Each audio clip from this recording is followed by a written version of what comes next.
NASCAR has had its fair share of crazy, wild, and wacky moments.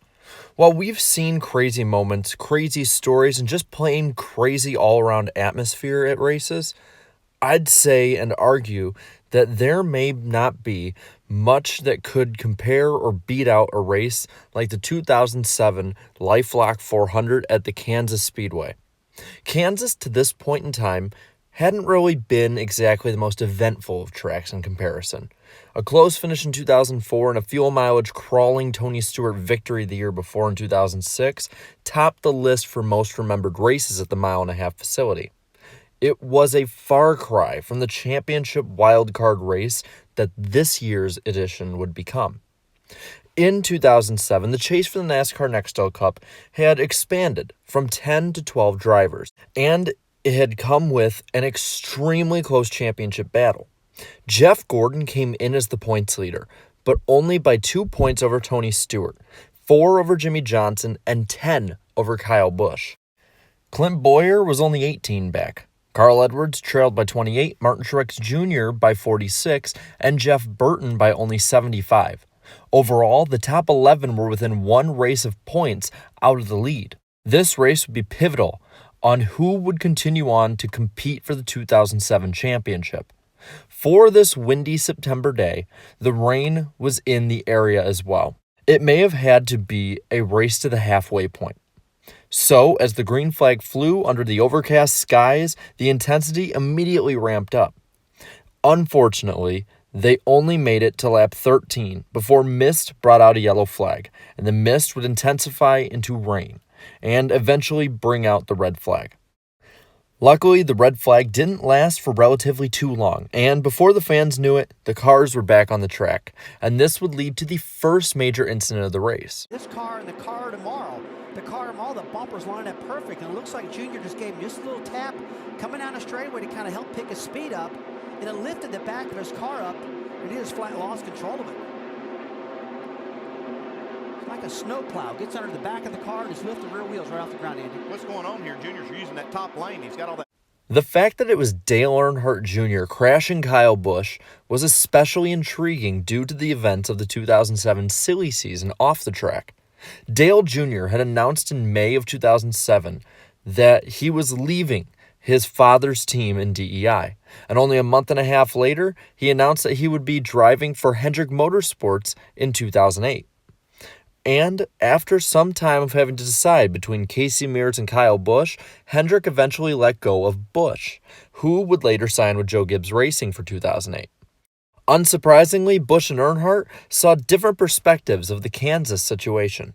I just gave him a lane to try to let him go on the outside because I knew he was going to have a run off the corner, and I got run in the back of and spun out down the back straightaway for absolutely no reason, and it was, a pretty stupid move on his part. And obviously, I'm sure these guys that he's going to be working with next year don't really appreciate this because they've got a championship they can win this year, and he doesn't. So, I don't know what he was thinking really or what the problem was, but just is very, very unfortunate for all these Kellogg's CarQuest boys, and the guys do such a great job. We had an awesome car. I thought it was going to be a car that was going to be a top 3 definitely, if not maybe a winning car. Just cruising there, riding around, minding my own business on the bottom, and just got run over. What happened with you in the 5? Well, that's all my fault. I was running the top, and he was going by me, and I was letting him go, or really wasn't racing him hard. And I thought he was going to run the inside down off the 2 and run the middle of the back straightaway there for a second, so I stayed in the gas. He's going to run up back by him. And he moved up, and I had time to get out of it, but I just couldn't get it done. But so it was all my fault. I was screaming as he was down on an apron trying to gather it up. I was hollering for him to save it, but looks like he got fishtailing and spun it out. So I think the first thing Tony Jr. has to do when he goes over there to work in a couple weeks is tear that car apart, and that's too bad. But anything those guys need. That's the last guy I want to run into. Last team I want to have to put out. Those guys are trying to make the chase, and I know how hard it is to try to win these championships, and that didn't help him. More chaser trouble came from Dale Jr.'s teammate and title contender Martin Truex Jr., who would have a flat tire as well. For the next large chunk of the race, it really spread out into a normal-looking Kansas race. Very few incidents and multi-groove racing. But unlike most Kansas races, there was still the threat of rain, as the race had hit the halfway mark. This very much could have been the end of the race. The finish could have come at any moment.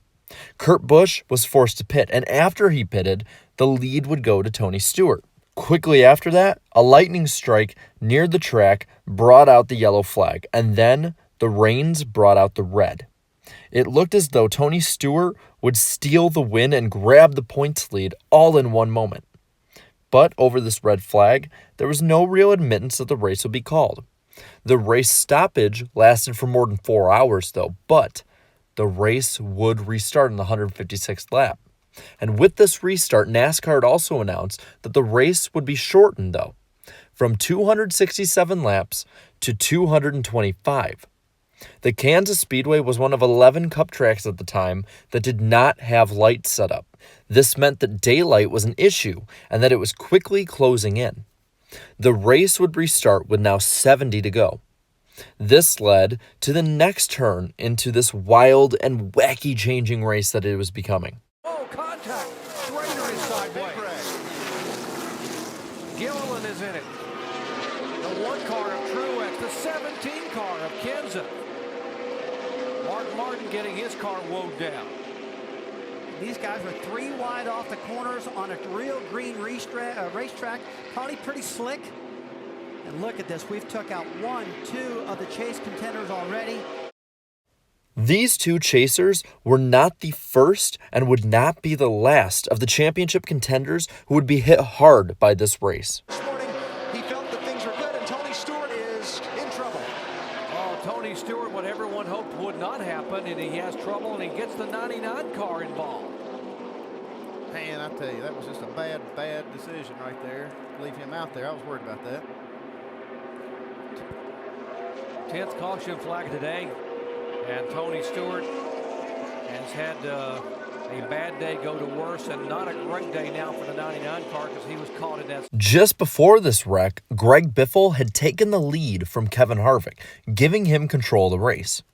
As light had become even further of an issue, NASCAR elected to change the final lap again. NASCAR fans didn't know when the race was going to end. At first, it was the normal advertised 267 laps. Then they changed it to 225, and now they changed it to 210 laps. In all of this, it's important to also note that the race was finishing on ESPN2, not even ESPN, as ABC had given its local affiliates its allotted airtime. This was a continuation of an already rocky return to ESPN that wouldn't really even itself out until 2011. And for this race, it meant that about half of the audience watching on ABC would not see the final lap. But back to what was going on. With this restart came the last sprint to the finish with 27 to go. Or at least it looked like. Down the back straightaway, the 11 car is involved. McMurray is involved. 15 wrecked us. Yes, he did. Just hold a brake. Now this next restart seemed to be the final restart with 23 to go. Greg Biffle once again pulled away, and within the final laps of the race, he had the win in hand, holding a healthy gap over hometown hero Clint Bowyer. With 4 to go, though, rookie Juan Pablo Montoya would lead a caution to come out due to a flat tire. Fans were thinking that this would at least lead to a green-white checkered finish. We at least earned an exciting finish to a long and frustrating afternoon. And the fact that the leader of Greg Biffle was iffy on fuel added even more drama to this. Well, at least all of this would have been if NASCAR elected to try for a green-white checker. But instead, NASCAR decided to finish under the yellow flag due to the darkness. But of course, this finish couldn't go without some form of controversy. If there was debris out there, everything looks very dark looking from a driver's perspective. So congratulations to Greg Biffle, huh? Looks like the Aflac Duck's going to get a checker here. Greg Biffle, 37-year-old driver, had gone 28 races. His last win was at Homestead at the end of finale of 2006. All right, buddy, right there. Checker flag. Biffle takes the win at Kansas Speedway in what was an unbelievably long day, but he doesn't care. Right now, he is a winner in 2007. Biffle had run out of fuel on the front stretch, and it was coasting to the finish line. And he coasted to the finish line behind Boyer, Jimmy Johnson, and Casey Mears. He was not under any power of his own, and under NASCAR rules, it meant that Biffle would be scored in fourth with Clint Boyer scoring the win. Well, at least that's how the rules were, but instead, NASCAR had awarded Greg Biffle the win. An imperfectly perfect way to end such a wild and poorly officiated race. Such was expressed after the race by the competition and had to be explained then by NASCAR itself. Yeah, he was clearly out of gas. I feel terrible for Greg. He's been working so hard to win a race and is up there in position to win it. But if you don't maintain pace car speed, you don't hold your position. And it was clear to everyone that he couldn't do it. If he could have, he would have stayed on the bumper of the pace car to the finish line. So, in my opinion, where he coasted across the finish line relative to the other cars that could maintain pit road speed is where he should finish. I don't know what to think. I thought you at least had to finish on your own power across the finish line. I don't know if we were supposed to wait on him or what we were supposed to do, but, nonetheless, it was a good day for us. A lot of confusion at the end of this race here, but I'm here with Jim Hunter of NASCAR. And Jim, some drivers are saying, hey, Biffle shouldn't win the race. What's NASCAR's opinion on the situation? Here's the situation. When the caution comes out like that, the leader of the race has to maintain a reasonable speed to the start-finish line. And in our opinion, in NASCAR's opinion, Greg Biffle did that. So after seeing all of this, I want to pass this subject now on to you. And I want to ask you, did Greg Biffle actually deserve to be scored as the winner of this race? Why did he or why did he not? Let me know down below. And while you're at it, leave a like on this video and subscribe to my channel for more great NASCAR content. And until next time, have a good one.